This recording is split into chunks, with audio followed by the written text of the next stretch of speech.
¿Has estado en Zillow últimamente y has visto una rebaja de precio tras otra? Bueno, es bastante común. Zillow dice que en abril más del 20% de los listados en el área sur de Florida tuvieron una rebaja de precio. Eso es 1 de cada 5 viviendas unifamiliares. Y lo interesante es que, en comparación con el resto del país, nuestra área está experimentando rebajas de precios ligeramente mayores. ¿A qué se debe?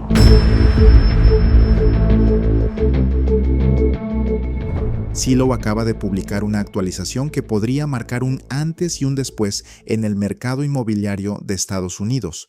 La empresa redujo nuevamente su pronóstico sobre el precio de las viviendas y ahora espera una ligera caída durante los próximos 12 meses.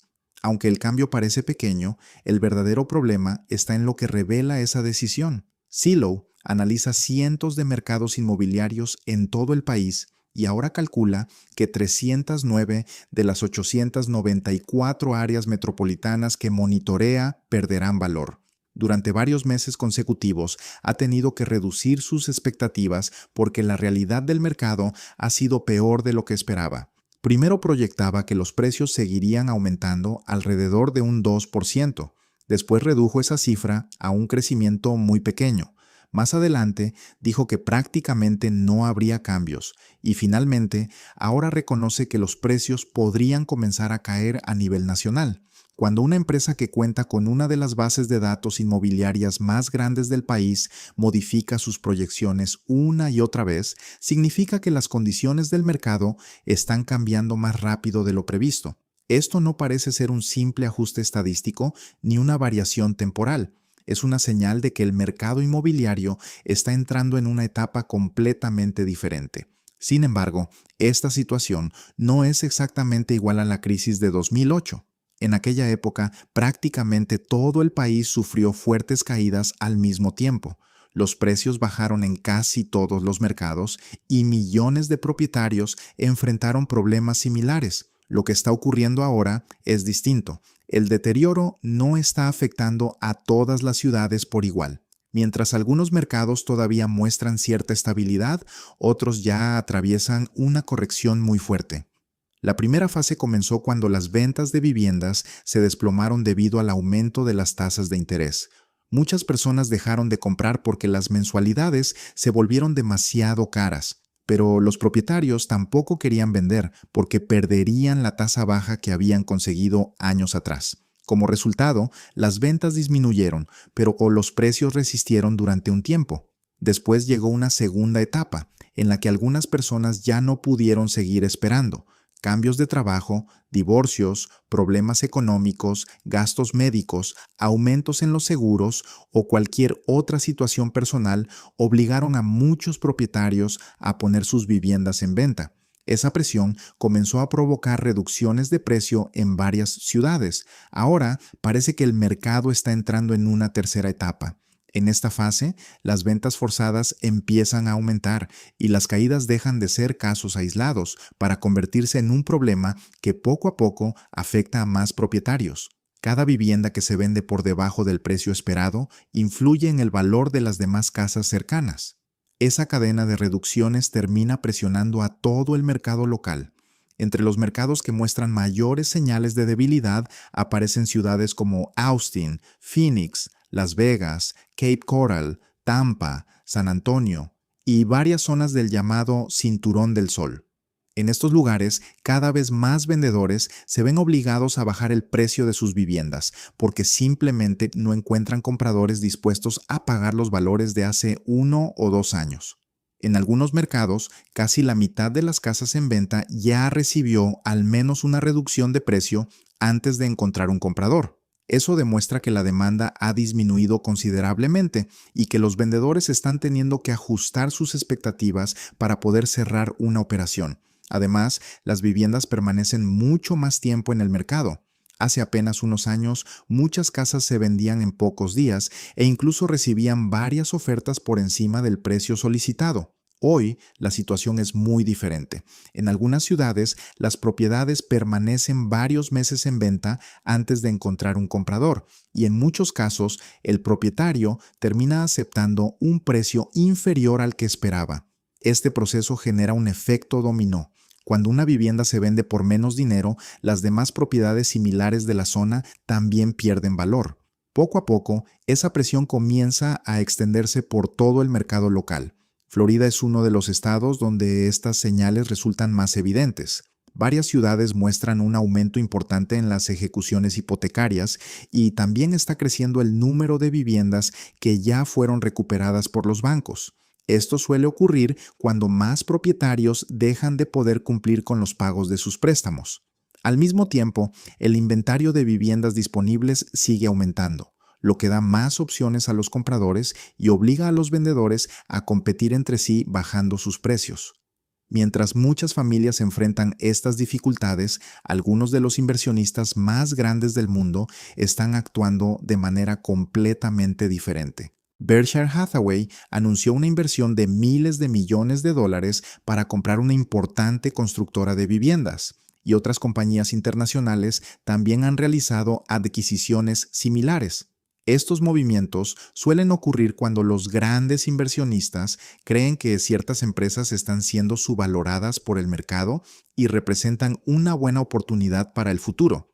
Ellos no esperan obtener ganancias inmediatas. Su estrategia consiste en aprovechar los momentos de mayor incertidumbre para comprar activos que consideran valiosos a largo plazo. Esto no significa que el mercado vaya a recuperarse rápidamente, sino que quienes cuentan con suficiente capital pueden permitirse esperar varios años hasta que las condiciones mejoren. Sin embargo, la situación es muy distinta para millones de propietarios comunes. Los más afectados son quienes compraron una vivienda entre 2021 y principios de 2024 utilizando préstamos con pagos iniciales bajos. Durante esos años los precios alcanzaron niveles históricos y muchas personas compraron por miedo a que las viviendas siguieran encareciéndose.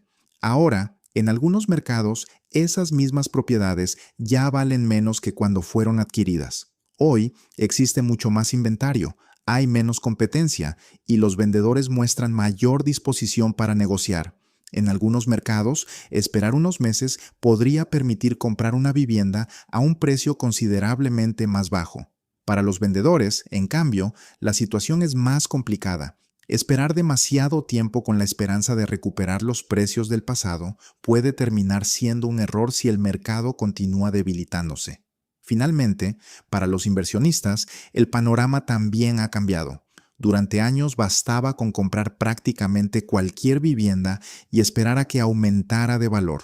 Detrás de un promedio aparentemente pequeño, existen ciudades donde las caídas ya son importantes y donde miles de propietarios podrían enfrentar dificultades durante un largo periodo.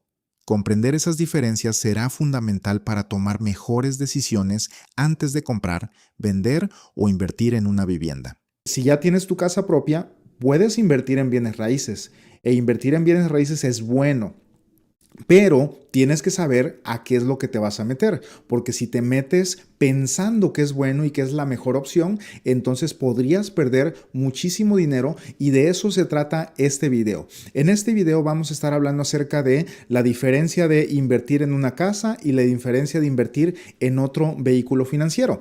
Invertir en casas no es la única opción, entonces vamos a estar viendo nosotros la diferencia, pero ya vimos entonces en resumen cómo Orlando viene de caída, Sarasota, Florida viene de caída, Georgia viene de caída, Dallas, Texas viene de caída, Houston, Texas viene de caída, San Antonio, Texas está en picada, Phoenix, Arizona está enclavado y San Francisco se dio un clavadazo que los que compraron aquí, pues pobrecitos de ellos porque están ahorita sufriendo las consecuencias. Ahora, vámonos rápido al tema. ¿Qué es lo que vamos a hacer ahorita? Bueno, para todos aquellos que estaban pensando invertir en bienes raíces y que estabas a punto de hacerlo, tienes que ver este video. ¿Por qué? Porque a lo mejor en muchas de las ciudades que acabamos de mencionar no es una buena idea ahorita invertir. ¿Por qué? Porque a lo mejor el pago de la casa te va a salir más caro que lo que vas a recibir de renta.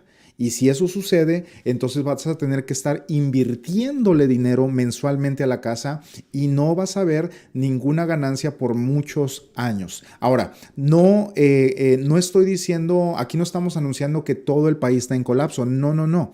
Eso normalmente solamente sucede cuando hay un colapso nacional, pero las ciudades que acabo de mencionar son unas de las ciudades del sur que están en colapsos. Hay muchas ciudades que están avanzando. Boston, Massachusetts, Nueva York está avanzando, Chicago está subiendo de precios, Los Ángeles, California están subiendo de precios, San Diego, obviamente. Entonces hay muchas ciudades que están subiendo de precio. No todo está en colapso, pero las que acabo de mencionar son un ejemplo. Ahora, vamos a ver una comparación de un ahorro con interés compuesto a invertir una casa. ¿Por qué? Porque a ti te gusta mucho la idea de invertir en una casa, pero vamos a conocer nosotros los números. Muy bien, entonces, una inversión en una casa, vamos a ver los gastos totales en 30 años y vamos a compararlo con una casa de $250,000 y vamos a compararlo con un propio ahorro en otro vehículo financiero, en otro tipo de ahorro donde tu dinero también va a crecer. Muy bien, entonces vamos a iniciar.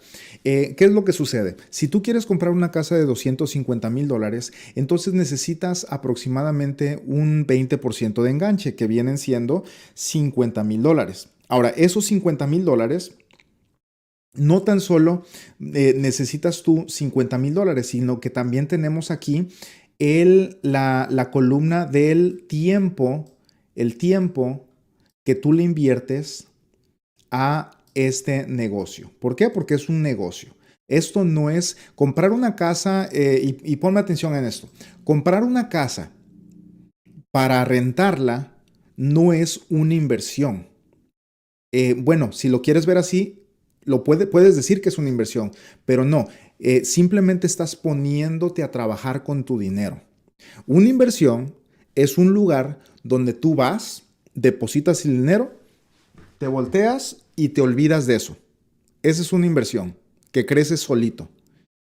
Pero cuando tú le metes el dinero y tú te pones a trabajar con ese dinero, entonces tú estás trabajando tu dinero. Pues se oye muy comúnmente, decimos vamos a invertir en bienes raíces, pero simplemente te pones tú a trabajar con tu dinero. Y vamos a ver qué es lo que sucede cuando tú compras una casa para rentar. Bueno, aquí tenemos el enganche 20%, que son $50,000 de una casa de 250,000, y le vas a invertir unas 60 horas en todo, desde que te pones a ver casas, desde que las andas viendo, desde que andas hablando con el realtor, los contratos, que la inspección, que todo eso. Te vas a llevar unas 60 horas para comprar esa casa. Muy bien. Y lo vamos a comparar con el ahorro. Entonces tenemos el tiempo, tenemos aquí la casa y tenemos aquí el ahorro con interés compuesto del que voy a hablar. Muy bien. Ahora, ¿qué más necesitas? Necesitas pagar los gastos de cierre. Los gastos de cierre, sucede esto, los puedes tú envolver en el precio de la casa y el precio te va a subir, los puedes negociar con el dueño, pero si tú tienes para los gastos de cierre, pues es mejor porque puedes entonces bajar el precio de la casa. Básicamente los gastos de cierre se pueden envolver ahí en el precio de la casa, pero aquí los puse. Los gastos de cierre en una casa de inversión son aproximadamente 3.5%. Aquí está. Y pues ahí no le puse que vas a invertir tiempo porque ya puse las 60 horas que vas a invertir en comprar esa casa. Ahora, vamos a ver qué es lo que sigue. Tenemos también, ya que compras la casa, tenemos los cargos de listado por 30 meses. ¿Qué significa eso? De que tú vas a comprar la casa. Después que la compras, tú necesitas ponerla en renta. Ahora, el error que cometen muchas personas es de que ellos solos quieren rentar las casas. ¿Y qué es lo que sucede? De que no tienen las herramientas para calificar a los inquilinos y luego es un problema que no pueden sacar a los inquilinos, especialmente si estás en una área woke, en una zona woke donde los jueces son liberales, donde el gobierno es liberal y donde defienden más al inquilino que a ti como dueño de la casa. Entonces, normalmente tú comprarías la casa y se la darías a un realtor o a una compañía que maneja casas de renta para que ellos la pongan en renta y te consigan un buen inquilino. Y eso sería la manera más segura de hacerlo. Ahora, para hacer eso, pues tienes que pagar aproximadamente en los 30 años, vamos a hacer cuentas por 30 años. En los 30 años tienes que pagar aproximadamente 30 meses de listado. O sea que ellos te van a cobrar el primer mes. Y normalmente vas a tener un inquilino cada año. Y, o sea, unos van a durar a lo mejor 2 años, 3 años, pero otros nada más van a durar 6 meses. Y más aparte, ahorita vamos a ver los problemas que normalmente hay en promedio. Ahora, vamos a ver qué es lo que sigue. Meses no rentado. Entonces, a ver, aquí en los cargos de listado te vas a gastar aproximadamente 180 horas. ¿Por qué? Porque tú tienes que ir a limpiar la casa. El realtor no va a ir a limpiar la casa. El realtor, si algo está mal con la casa, no lo va a ir a hacer. Él no va a ir a cortar el pasto. Ellos solamente van a publicar la casa para venderla. Y tú tienes que invertirle como unas 180 horas en los 30 años. Invertirle como unas 180 horas en el mantenimiento, cortar el pasto, limpiarla y todo eso, que no estoy poniendo esos gastos aquí. En total, en 30 años, tú te vas a gastar aproximadamente $60,000 en pagarle al realtor para que la ponga en renta 30 veces en los 30 años y te vas a gastar aproximadamente 180 horas en que esto suceda. Muy bien. Ahora, después de eso, tenemos nosotros los meses no rentados, que son aproximadamente unos 45 meses. Cuando tu realtor pone la casa en renta para conseguir un inquilino, normalmente va a estar un mes y medio mínimo. Mes y medio va a estar en el mercado. O sea que la pones el primero del mes y de ahí en lo que el inquilino, en lo que vienen las aplicaciones y llega todo, el inquilino ya va a mudarse a la casa hasta el próximo mes como a mitad de mes. O si no, pueden ser hasta 2 meses. Entonces, todo ese tiempo muerto tienes que contarlo. No puedes tú pensar que vas a invertir en una casa y que va a estar el 100% del tiempo rentada. Eso no existe. Aquí hay un término en real estate que se dice vacancy rate, que viene siendo el porcentaje de tiempo que la casa va a estar desocupada. Y eso es normalmente un mes y medio por año, lo que equivale a 45 meses en todos los 30 años que tú vas a ser dueño de la casa. Ahí vas a tener que invertirle unas 270 horas.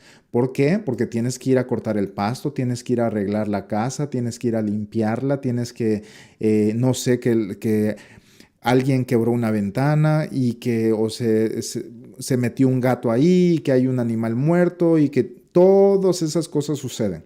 Y en los 30 años vas a gastar aproximadamente $90,000 en eso. ¿Por qué? Porque esos meses tú sabes, adivina quién va a dar el pago de la casa. Tú vas a dar el pago de la casa cuando esos inquilinos no estén ocupando la casa y van a ser aproximadamente 45 meses en todos los 30 años. Más aparte, vas a pagarle al realtor el primer mes, ya que el inquilino pague su primer mes. Entonces, ahí ya van todas estas cifras incluidas aquí. Muy bien. Ahora, ¿qué es lo próximo? Bueno, tienes que los meses no rentados, que son aproximadamente 45 meses por los 30 años, tienes que pagar luz, agua, internet en los meses caídos, que son aproximadamente $150 por mes. Eso lo multiplicamos por 45 meses y estamos hablando de que son aproximadamente $6,750. Y eso tú lo tienes que pagar. Y esto es lo que muchas veces no te comentan cuando quieres comprar una casa de inversión. Ahora, ¿por qué lo tienes que pagar? Bueno, ahora en día las cosas están más aceleradas. No basta solamente con tener el agua y la luz prendida. Debes de tener el agua prendida, debes de tener la luz prendida, porque cuando vayan los inquilinos a ver la casa, a ver si esa es la casa que ellos quieren rentar, Si no tienes el aire acondicionado prendido, no van a querer rentar la casa. Si no tienes el agua, se va a hacer una mancha en la taza y la casa se va a empezar a deteriorar. Y después, 2 meses después que quieras prender el agua, puede haber un problema y puede haber una fuga. Eso pasa bastante. Entonces debes de mantener el agua, la luz y el internet, porque ahora hay que cuidar las casas con todo el vandalismo que hay, y a lo mejor vas a poner una camarita y ahí vas a estar gastando aproximadamente 150 al año. Ahora, ¿qué más vas a gastar si compras una casa para rentar? Si durante los 30 años, esto es algo que nadie te lo va a decir más que yo, vas a tener aproximadamente 3 evicciones en los 30 años. Y cada evicción te va a tomar aproximadamente 5 meses para sacar a esos inquilinos. Te va a ocupar aproximadamente 30 horas de tu tiempo y te va a costar aproximadamente $33,000 en sacarlos, ya con los pagos que tienes que seguir dando al banco y con los gastos que tienes que pagar en la corte o al abogado. Ahora, nadie te dice esto, pero si tú compras una casa para rentarla, en los 30 años es mucho tiempo.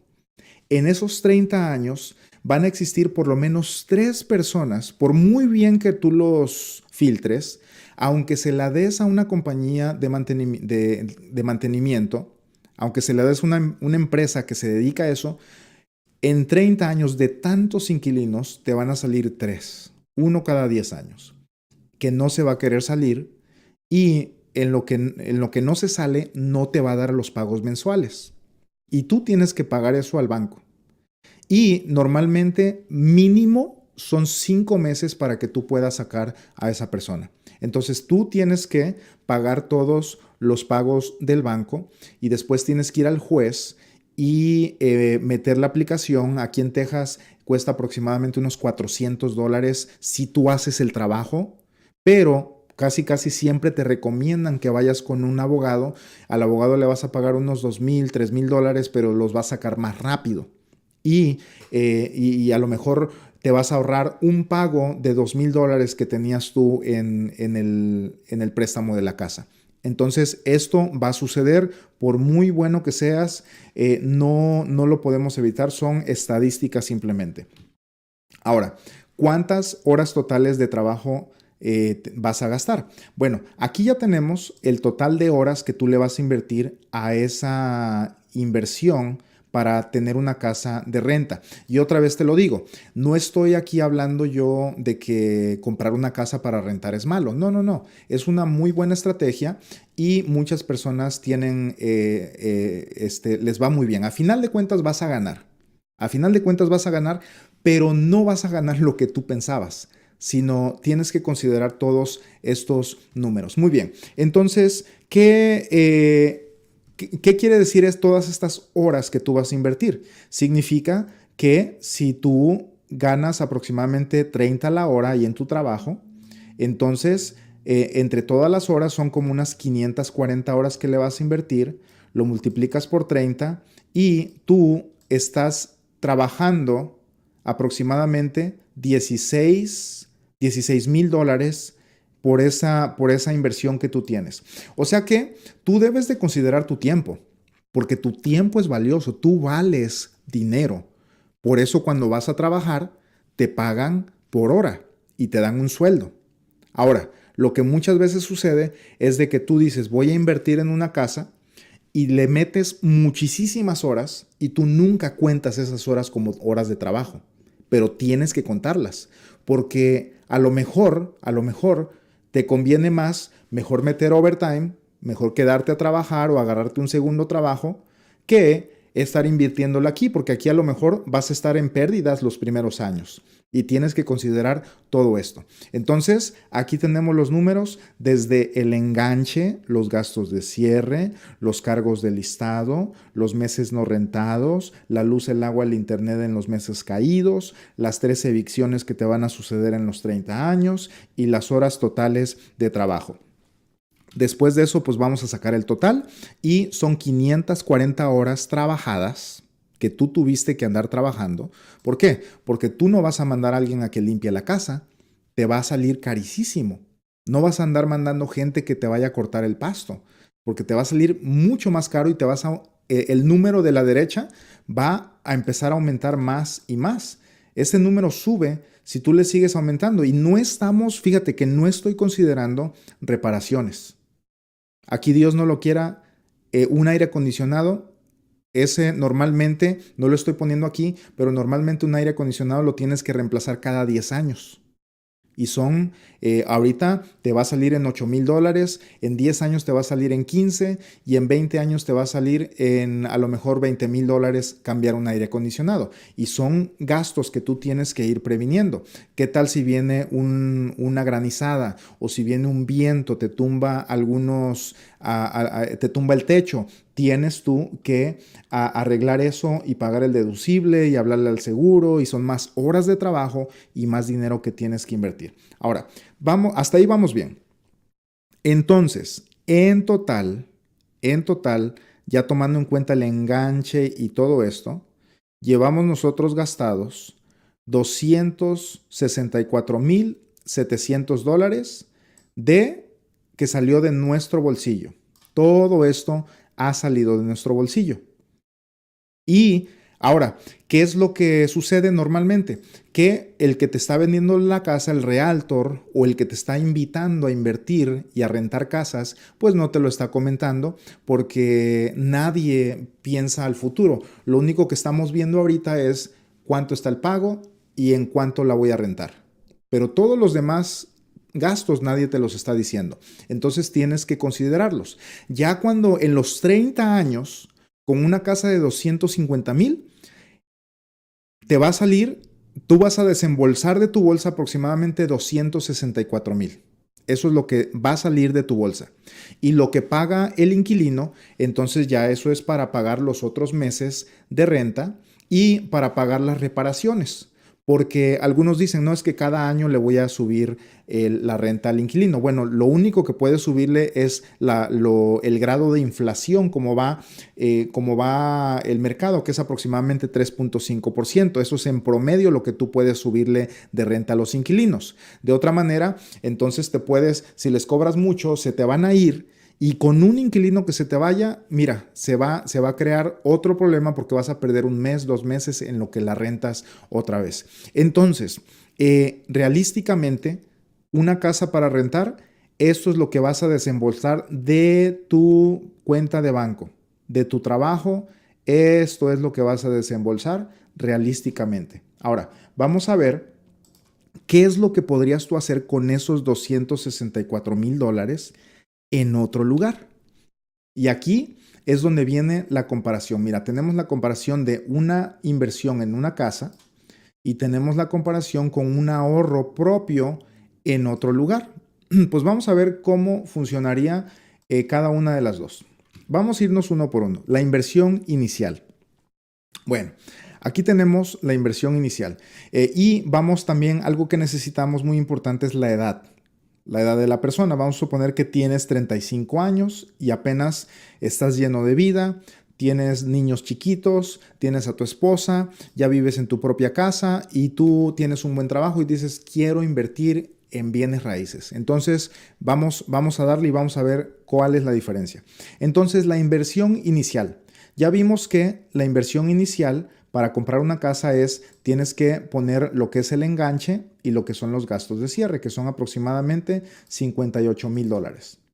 Ahora, cuando haces un ahorro propio en un vehículo financiero como este que te estoy presentando aquí, no necesitas tanto. Con $36,000 nos van a dar los mismos números al final de los 30 años. Entonces, el objetivo aquí es... Ya vimos que a una casa de 250,000 vas a desembolsar aproximadamente 264,000. ¿Qué pasaría si esos 264,000 que desembolsaste allá los pones aquí en un ahorro donde no tienes que hacer nada? Simplemente iniciarlo y solito cada mes te van deduciendo ese ahorro y va acumulándose y creciendo y acumulándose y te da un montón de otros beneficios. Te voy a explicar cómo funciona esto. Entonces, vamos a suponer que el mismo dinero de la casa lo vamos a poner acá. Ok, entonces, ¿cómo se ve esto? Mira, aquí se ve, está la pantalla de la ilustración de una póliza, de un ahorro como este que te estoy diciendo, y ponemos ahí los $36,000 el primer año. ¿Ok? Ahora, después de eso, queremos saber qué protección hay si algo te pasa. ¿Qué significa esto? Bueno, ¿qué pasa si falleces? Porque tenemos que hablar de eso. ¿Qué pasa si compras la casa de inversión y a la semana te da un ataque al corazón porque tu realtor no te dijo que ibas a gastar un montón de dinero en otras cosas y falleces? ¿Qué es lo que pasa con tu familia? Bueno, ellos los vas a dejar en un problemón porque ellos no saben cómo manejar la casa. Y es muy probable que dejen la casa perder. Y de aquí es donde salen todos los foreclosures. La mayoría de los foreclosures son padres que, no la mayoría, pero muchos de los foreclosures son padres que fallecieron y sus hijos no sabían qué hacer con las propiedades o no les importaba. Tú estás muy emocionado por comprar una casa para rentar, pero pregúntale a tu hijo si está emocionado. A él no le importa, él lo único que quiere estar es jugando videojuegos ahorita. O tu hija a lo mejor está en el TikTok y emocionada con otras cosas. Y tú eres el único emocionado y tu esposa también está así como, ay, este José otra vez ahí anda con sus inversiones. Y tú eres el único que te interesa. Entonces, ¿qué pasa si falleces? Es muy probable que tu familia va a echar a perder esa inversión porque no la van a poder manejar. Y si no la pueden manejar, pueden perder todo. Pueden básicamente echar a perder esos 58,000 que tú ya habías invertido. Ahora, ¿qué pasa aquí en el ahorro propio? El ahorro propio tiene una protección. Este ahorro te da también un seguro de vida. O sea que tú empiezas a ahorrar. Y aquí tengo el ejemplo de 36,000 para compararlo con los mismos números de una casa. Pero estos ahorros tú los puedes iniciar con 200 al mes, 500 al mes, 1,000 al mes. No tienes que dar un down payment, no tienes que dar un enganche. Tú los inicias con el ahorro mensual, 200, 300, 500, 1,000, 2,000 al mes, lo que tú puedas ahorrar. Y inmediatamente, desde ese mismo día que te sacan el primer ahorro, ahí ya te dan también un seguro de vida, que si falleces o algo, en este ejemplo de aquí, con un hombre de 35 años que empieza a hacer la misma inversión acá, le darían $635,000 a la familia. ¿Y qué te parecería esto? O sea que tú compras una casa, tienes una niña de 6 años, de 10 años, y luego falleces y tu esposa no sabe qué hacer con la casa y pierden todo el dinero. ¿Qué te gustaría más? ¿Meter a tu familia en problemas con esa casa de renta que compraste? ¿O que tengan un beneficio desde el día 1 y si algo te pasa, que les llegue esa cantidad a sus manos? Y ya con eso tu hija puede ir a la universidad, tu hijo puede estudiar, puede graduarse de la universidad y van a ser personas provechosas. ¿Por qué? Porque si los dejas con problemas, va a suceder esto. Vas a dejar a tu niña de 10 años con problemas, dolida de su corazón de que su papi, su héroe, su Superman ya no está con ella. Y más aparte la dejaste pobre y con problemas. Tu hija, ¿tú crees que va a ir a la universidad? ¿Con qué dinero va a ir a la universidad? Y va a andar quebrantada de su corazón y pobre. ¿Y qué es lo que sucede normalmente? Hay muchos patanes allá afuera que se andan aprovechando de la debilidad de las muchachas que quedan en esa situación. Entonces, por un lado, puedes dejarlos sin protección y por el otro lado puedes dejarlos con esa protección. Muy bien. ¿Qué pasa? Eso apenas vamos empezando. Ahora vamos con la otra línea. Bueno, ¿dónde sale esto del beneficio de muerte? Si algo te sucede aquí, aquí está, mira. Y esta es una ilustración real que yo hice para las personas de 35 años que ahorran la misma cantidad que el ejemplo que estoy dando. Ahí está, 635,978 es aproximadamente lo que recibirían la familia. Ese mismo día les dan un cheque completito sin pagar impuestos y no tienen que pagar ni un centavito de impuestos. Y ese dinerito que tú tenías proyectado a 30 años, porque tú estás comprando la casa de 250,000, pensando de que en 30 años vas a venderla y vas a tener ya la herencia de tus hijos. Pero ¿qué crees? La herencia de tus hijos la puedes tener ya, hoy mismo, iniciando un ahorro alternativo que no es una casa.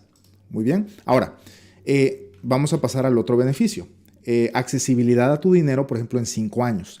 En ninguno de los dos vas a tener accesibilidad a tu dinero en los primeros 1 o 2 años. Bueno, en la casa nunca tienes accesibilidad, pero aquí como a los 3 años ya empiezas a tener accesibilidad. ¿Qué significa eso? Supongamos que tú a tu casa le inviertes 58,000. En 5 años, ¿cuánto dinero de estos 58 puedes tú sacar? ¿Sabes cuánto? 0. En 5 años no puedes sacar nada. Tienes que vender la casa y como todavía no tiene equity, no vas a ganar nada, vas a perder porque tienes ahora que pagar comisiones y va a ser algo terrible. O sea que mucha gente se mete con dinero, traen poquito dinero para invertir para una casa, andan muy apretados de dinero. Y lo que sucede es de que en 5 años no pueden vender necesitan dinero urgentemente porque sucedió algo y la casa todavía no tiene el valor suficiente para sacarle. Entonces venden en pérdida y ahí es donde también vienen subastas del banco y casas de foreclosure. Ahora, en 5 años, ¿qué accesibilidad tienes tú si tienes una casa? 0. Si quieres dinero, tienes que vender. Y aquí, en el ejemplo de esta persona de 35 años que ahorra una cantidad similar, vamos a ver cuánto tenemos aquí. Aquí tenemos $61,000 que tú puedes acceder sin pagar impuestos. Tú simplemente llamas y a los 2 días te depositan hasta el 90% de esto. Es hasta el 90% de esto porque si sacas el 100%, entonces se cancela la póliza. Ahí está. Se cancela el ahorro. Muy bien. Ahora, después de esto, ¿cuál es el otro beneficio? Bueno, la protección contra enfermedades. Si te enfermas, o sea, hay varios tipos de enfermedades. Están las enfermedades terminales. Eso significa que el doctor te da 12 meses de vida y ya te da un diagnóstico de que vas a fallecer. Enfermedades críticas y enfermedades crónicas también. Entonces, si tú tienes una casa y te enfermas, ¿qué es lo que vas a pasar? Bueno, vas a meter en problemas a tu familia. Y no puedes sacarle nada a la casa. No puedes tú ir a arrancarle una puerta y vender la casa en pedacitos. No puedes hacer eso. Pero aquí, con esta póliza, con este ahorro, tú tienes un beneficio de enfermedades. Imagínate, ya tenemos el beneficio de la herencia de tus hijos. Aquí está. El beneficio de que tú te conviertes en tu propio banco y puedes sacar dinero cuando tú quieras. Y después tienes el beneficio de que si te enfermas, si te da una enfermedad crítica, crónica o terminal, tienes entre $595,000 hasta $1,500,000 para que te cures, para que sobrevivas y para que estés tranquilo los últimos días de tu vida si es que te pega alguna de estas enfermedades. Ahora, ¿cómo se ve esto en la póliza? Mira, aquí tenemos nosotros esta es una ilustración sacada de una póliza real. Y aquí tenemos los beneficios de enfermedades terminales, crónicas y críticas. Si te da las enfermedades terminales significa que si el doctor te dice que tienes 12 meses de vida, entonces empiezas a cobrar. Si tienes una enfermedad crónica como artritis, diabetes, que se empieza a empeorar y no puedes hacer 2 de las actividades diarias que incluyen no puedes bañarte, no puedes tener continencia, o sea, usas pañal, no puedes vestirte, no puedes comer, no puedes ir a la taza, no puedes transferirte. Si cualquiera de esas 2, que tengas 2 de esas, entonces empiezas a cobrar. Pero si te da una enfermedad crítica como SIDA, como anemia, te quedas ciego o te da cáncer o te da cualquiera de estas enfermedades, ataque al corazón, una parálisis, una embolia, te da cualquiera de estas enfermedades, tú empiezas a cobrar. Ahora, ¿cuánto empiezas a cobrar? Bueno, si es una enfermedad crónica, aquí están los números. A los 37 años, este beneficio empieza a los 2 años después de que tú abres el ahorro. A los 37 años, cobrarías hasta 154,000. A los 63, cobrarías aproximadamente 283,000. A los 90, sería aproximadamente 698,000 y te los van a distribuir de acuerdo a tu expectativa de vida, a tu esperanza de vida, o sea, cuántos años te quedan por vivir. Y el resto se lo van a dar a tu familia. El resto se lo quedan tus beneficiarios, tu hija, tu hijo, las personas que tú amas, para que ellos se queden bien tranquilos sin problemas económicos. Ahora, si te pega una enfermedad crítica, entonces aquí a los 37 años, 2 años después de que abres el ahorro, te darían máximo hasta 579, a los 63 te darían hasta 1,000,000, a los 90 te darían hasta 1,500,000 y aquí así es como ellos te lo van a distribuir, dependiendo la expectativa, la esperanza de vida, y el resto se lo dan a tu familia para que tu hija termine la universidad y pueda hacer su vida y no venga un patán a querer aprovecharse de ella y a querer aprovecharse de la debilidad, del dolor de que tú ya no estás. Ahora, si son enfermedades terminales, ahí están los beneficios. Una enfermedad terminal, o sea, el doctor te dice que te quedan 12 meses de vida, entonces puedes tú cobrar hasta pues toda la póliza. Básicamente puedes cobrar toda la póliza, pero si en la póliza ya acumulaste mucho dinero, como aquí, esta persona de 35, si llega a los 90 años va a tener millones. Cobra 1,500,000 y le queda 1,400,000 para su familia. Imagínate cómo puedes tú cambiar la vida de tu familia. Y este ahorro que lo estoy comparando con una casa, mira, con los dos, con la casa o con este tipo de ahorro, tú vas a dejar muy bien a tu familia. Pero imagínate, si todos tuviéramos un ahorro como estos, todos los hispanos, pasaríamos de ser la clase pobre de Estados Unidos, porque los hispanos lamentablemente somos la clase más pobre de los Estados Unidos, somos los que ganamos 20,000, 25,000, 30,000 dólares, pasaríamos de ser los más pobres a los ricos de Estados Unidos. Automáticamente, si todos los hispanos hiciéramos esto, llevaríamos a la raza hispana de la pobreza a la riqueza en una generación. En una generación podemos hacer esto. En 40 años, una generación se mide, en la Biblia dice que una generación son 40 años, entonces así es como lo estoy midiendo. Ahora, vamos a pasar a más beneficios, porque aquí no se acaba esto. Vamos a ver qué es lo que pasaría con nuestra inversión en los 30 años. En los 30 años, nosotros en la casa, como ya te dije, vamos a invertirle de nuestro bolsillo aproximadamente 265,000 y aquí en este ahorro la misma cantidad, 265,000. ¿Por qué? Porque en este ahorro pues vamos nosotros ahorrando mensual y en la casa vamos nosotros gastando conforme van saliendo los problemas. O sea, tú compras una casa de renta, tu realtor no te dijo, pero van a salir 1,000,000 de problemas y cada vez que sale un problema tienes que desembolsar y estás desembolsando y más. Entonces, en lugar de estar con esos ataques de pánico de que, ya nada más estás esperando la mala noticia, qué es lo que le pasó a la casa, qué le pasó al inquilino, ya se me salió, ya es fin de mes y ya es primero, ya es segundo, tercero, ya es el quinto día del mes y no recibo la renta y estás tú con esos nervios y ese dolor en tu corazón.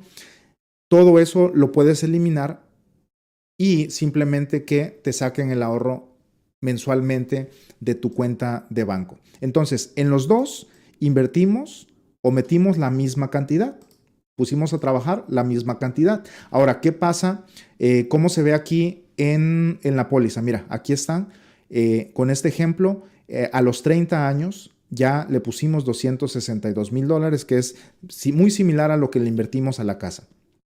Ahora, ¿qué pasa con las ganancias totales en papel? ¿Cuánto tenemos después de los 30 años? Bueno, existe una ganancia que se llama la ganancia en papel. Eso significa que es simplemente lo que vale nuestra alcancía o lo que vale nuestra inversión o nuestro ahorro. Pero es muy diferente, las ganancias en papel son muy diferentes a las ganancias ya realizadas. La ganancia realizada es ya cuando tienes el dinero en la bolsa. Entonces, en una casa que ahorita la compras por $250,000, en 30 años va a valer aproximadamente $701,000. Ahora, ¿cómo saqué este número? Pues lo saqué con la inflación. Porque las casas son el mejor termómetro para medir la inflación. Las casas van midiendo la inflación y si tú ves las ganancias que han tenido las casas a través de los años, es la misma ganancia que ha tenido la inflación, exactamente alrededor del 3.5%. Entonces, una casa que hace 30 años costaba $250,000, ahorita cuesta $701,000 y ahí está tu ganancia en papel.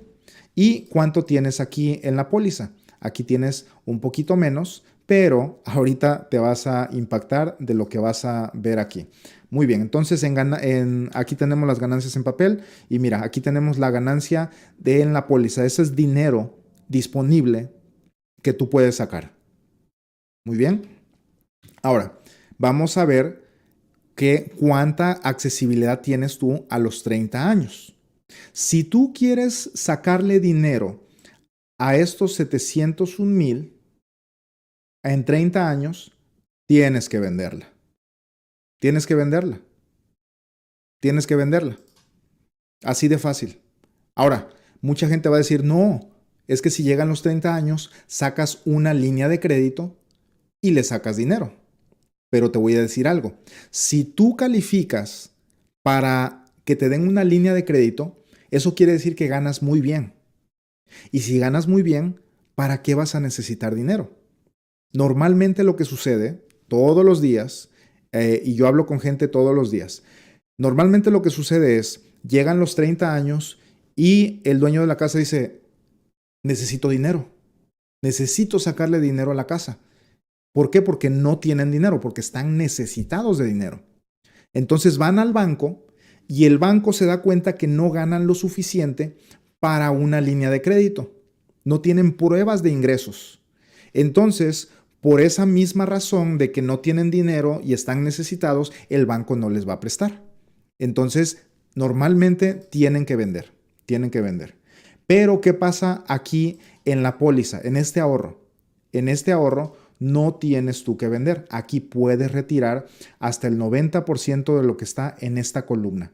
O sea que si a los 60 años tienes 471 aproximadamente, tú puedes retirar hasta el 90%, que viene siendo como unos 420,000.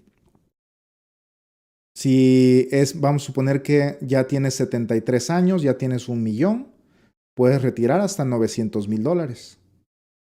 Y esto pues sigue avanzando. Muy bien, y tú lo puedes retirar y después meterlo ahí. Lo vas a sacar como un préstamo y tú simplemente sigues dando tus ahorros, aquí seguirías dando tus ahorros que son aproximadamente 630 al mes. Ahí está. Muy bien. Ahora, ¿qué pasa ahora cuando los costos para sacar el dinero? Recuerda que yo te dije que tú tienes una ganancia en papel de $701,000. Pero si vendes, tú necesitas el dinero y necesitas vender, entonces vas a gastar 10% en las comisiones, gastos de cierre, compañía de título, póliza de título y todos los gastos que tienes tú para vender una casa es aproximadamente el 10%. Más aparte, como es una casa de inversión, el gobierno va a estar ahí en primera línea para quitarte un 20% de esa ganancia. Entonces te van a tumbar el 30% aproximadamente, que son unos $210,000. $210,000, a esos $210,000 diles adiós. Y esos son entre comisiones, realtors, compañías de título, impuestos y todo, ahí se te fueron $210,000. Entonces, la ilusión de que tu inversión costaba 700, la ilusión de que tu inversión costaba 701 es simplemente una ilusión. ¿Por qué? Porque es 700,000 en papel, pero si vendes, ya no tienes 700. Ya tienes como unas 400 y algo. Muy bien. Ahora, en el ahorro, ¿cómo funciona esto? Si tú quieres retirar, ¿cuánto te cobran? ¿Quieres ver cuánto te cobran? Nada. No tienes que pagar impuestos. Y el dinero te lo deposita porque es tu dinero. Ahora, ¿por qué no tienes que pagar impuestos? Porque este vehículo financiero, este ahorro, es una canasta que tiene muchos beneficios. Ya te los mencioné. Tiene el beneficio de la herencia de tus hijos. Ahí está la herencia. Si tú lees la Biblia y eres creyente, tú sabes de que Dios nos manda a dejarles una herencia a nuestros hijos, y los judíos, por eso es una raza que tiene miles de años en esta tierra, y ellos no van a ser, nunca los van a poder destruir.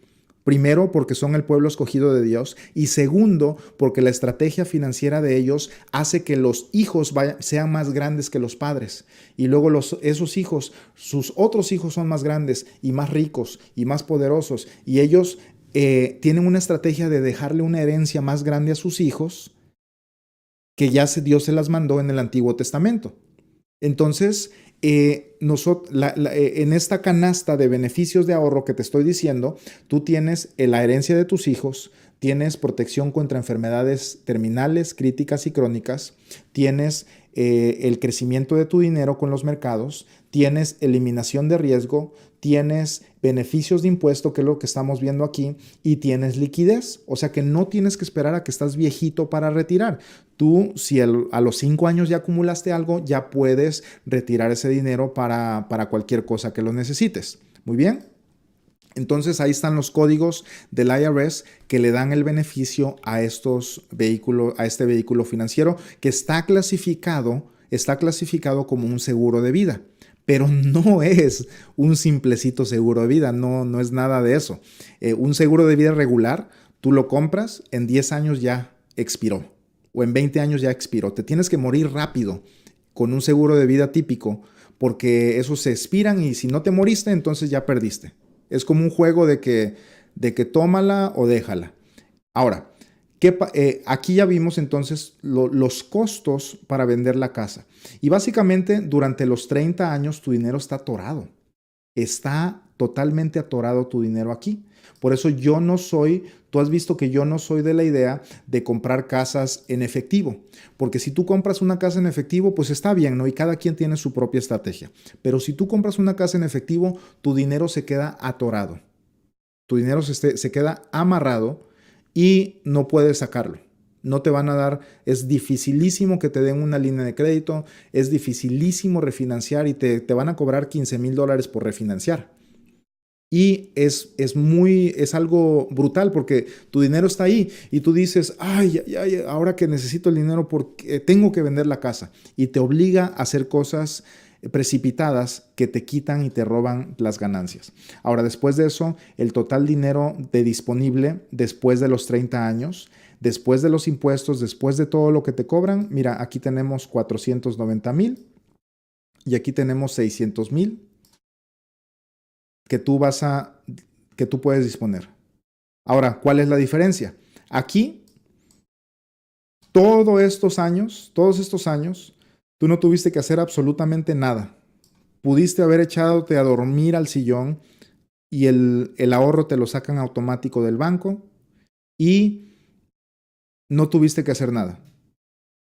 Y cuando llegó tiempo de sacar dinero, tú simplemente levantaste el teléfono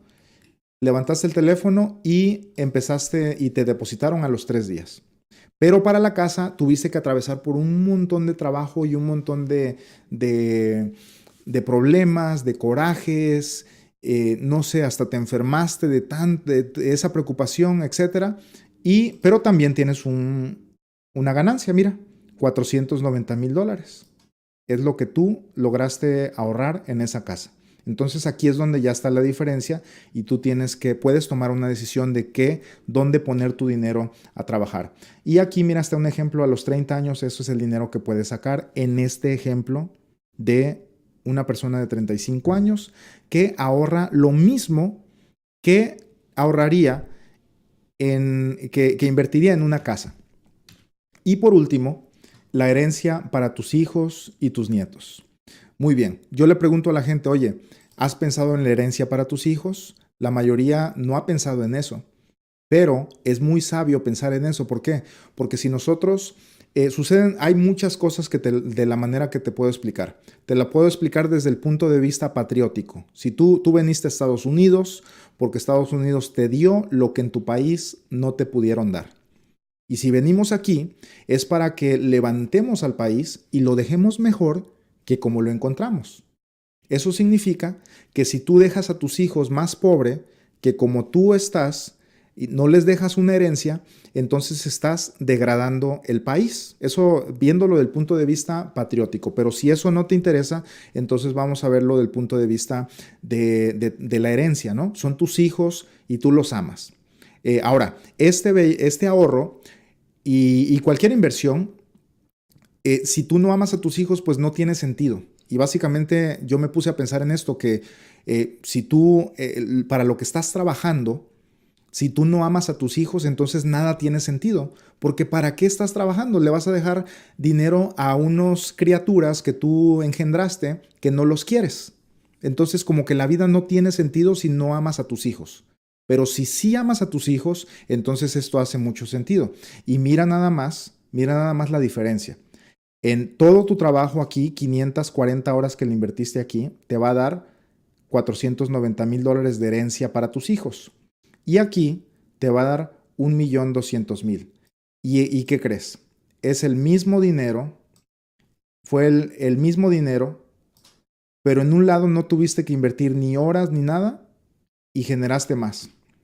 Y mira, ahí está, no me lo estoy sacando de la manga. A los 30 años, algo te pasa y tú ya tienes 1,200,000 para la herencia de tus hijos. Literalmente, como te dije, tú puedes cambiar la sociedad hispana en los Estados Unidos y irnos todos de ser pobres a ser la sociedad rica. ¿No te gustaría ayudar para que los hispanos salgamos de la sociedad pobre y lleguemos a la sociedad rica? ¿No te gustaría dejar a tus hijos y a tu descendencia? Porque ellos se van a acordar de ti. Mira, si tú no les dejas nada a tus hijos, ellos te vas a morir, te van a hacer el funeral, un mariachi y se acabó. Para la otra Navidad ya no se van a acordar de ti. Pero si tú les dejas 1,200,000 a tus nenes, te van a recordar por el resto de sus vidas, van a poner tu foto grandota en la sala y todas las Navidades van a hablar de ti porque tú eres el héroe que los dejaste bien acomodados en este país. Y no tan solamente tus hijos, tus nietos te van a recordar. Y no tan solo eso, sino que tú le vas a transmitir unos buenos hábitos a tus hijos, porque ahora tú le dejaste a tus hijos y ahora tus hijos eso lo van a tomar de ejemplo para hacerlo con sus hijos y en 100, 150 años, 200 años, tu generación va a ser extremadamente rica aquí en los Estados Unidos si nosotros hacemos esto. Yo ya lo estoy haciendo, ya nada más es cuestión de que tú lo hagas. Y aquí tenemos los números, aquí tenemos los resultados entonces de qué es lo que podemos nosotros lograr. Y está en ti si quieres iniciar ahora, quieres iniciar después. Y yo te invito a que lo hagas ahora, porque el tiempo pasa. ¿Cuántos años llevas en Estados Unidos y no has ahorrado nada? Ya llevas 20 años, ya llevas 30 años. ¿Y cuánto tienes en el banco? ¿Ya tienes 100,000, 200,000 en el banco? ¿Ya tienes $500,000 en el banco? La respuesta en la mayoría de los casos es no. Entonces, ¿qué estamos esperando? Ahora, como te mencioné, este tipo de ahorros no tienen que ser... No tienes que empezar tú con $36,000. No. Tú inicias un ahorro de estos. Hoy lo puedes iniciar con no sé, dependiendo tu edad, $200, $300, $500 al mes, $1,000, $2,000. Hay personas que ahorran $7,000 al mes. Personas que ganan $40,000 al mes, $50,000 al mes, pues ellos fácilmente pueden ahorrar $5,000 al mes. El asunto es iniciar porque los años están corriendo. Y no quiero que pasen 20, 30 años y después te acuerdes de mí y digas, ay, le hubiera hecho caso a ese Sam. Le hubiera hecho caso a ese Sam. Y el tiempo pasa. Entonces, calcula cuánto tiempo llevas aquí, cuánto ya tienes ahorrado y te vas a dar cuenta de que necesitas empezar ya. Ahora, para las personas que no les alcanza para invertir en una casa, pienso que esta es la mejor opción. Porque no necesitas enganche, no necesitas, necesitas calificar, ¿eh? No a todos los califican, pero la calificación no tiene nada que ver con tu puntaje de crédito, ni con cuánto dinero tienes en el banco. La calificación tiene que ver con tu salud. Si tú estás sano relativamente o tengas algún problemita o algo, no va a pasar nada. Si tienes un problema ya grave, entonces ya a lo mejor no te van a calificar. Y esa es otra cosa. Tú puedes decir, me voy a esperar para el otro año porque voy a agarrarme otro trabajo, voy a hacer esto, otro. Puedes esperarte, pero ¿qué sucede?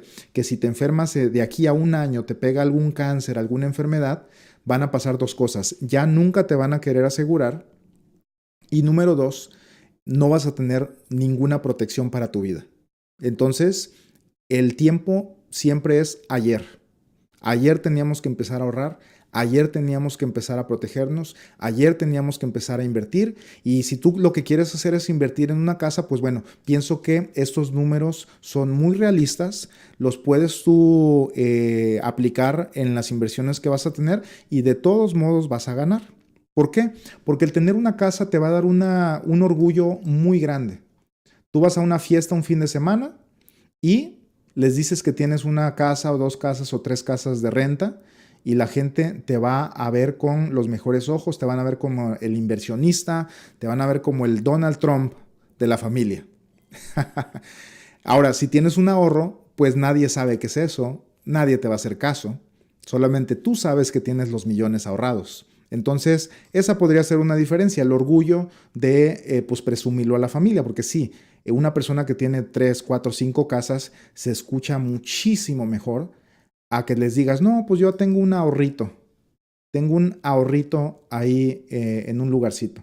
Nadie le importa un ahorrito, todos quieren ver algo físico, pero no siempre las cosas físicas es lo que nos da más. Entonces, yo te invito a que empieces ya.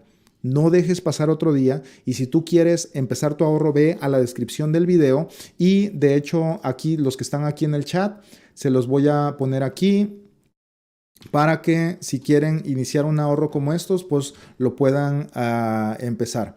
Entonces ahí lo tenemos. Pedro Barajas dice, no, Giovanni dice, me has hecho reír.